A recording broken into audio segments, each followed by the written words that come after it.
This is by far the freest place I've ever lived.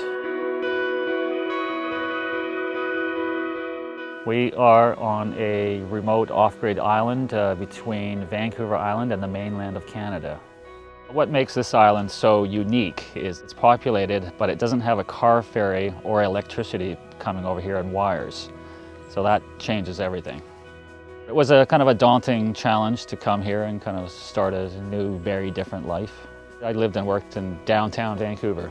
I had a 9-to-5 job and I wore a suit and tie, worked in one of the big skyscrapers there. I sat at a desk, looked at a screen, talked on a phone.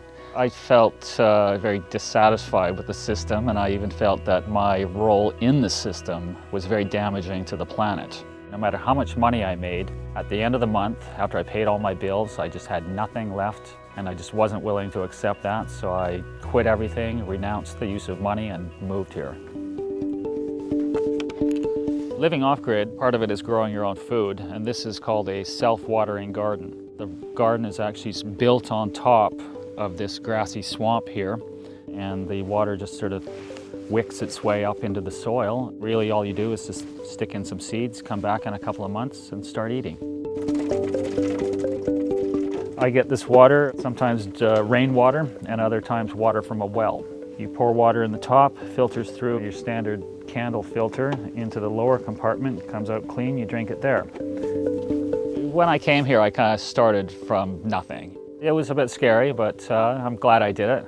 I've been on this island for 16 years. I'm not going back.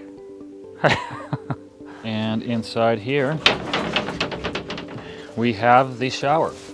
Well, when living off-grid without a conventional refrigerator for food, this water drips slowly, gets this wet, it evaporates, and the physics behind that makes it cold.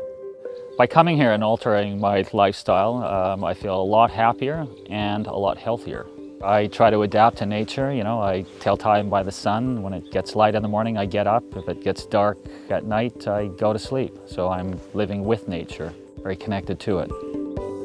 I mean, off-grid living doesn't necessarily have to be dark, uncomfortable, and wet. You have an adventurous, exciting, fun, satisfying life, and that just makes me happy. I believe you only get one life to live, so you better make it count. Don't waste it just sitting in an office. Take the courage and change your life. Make the change.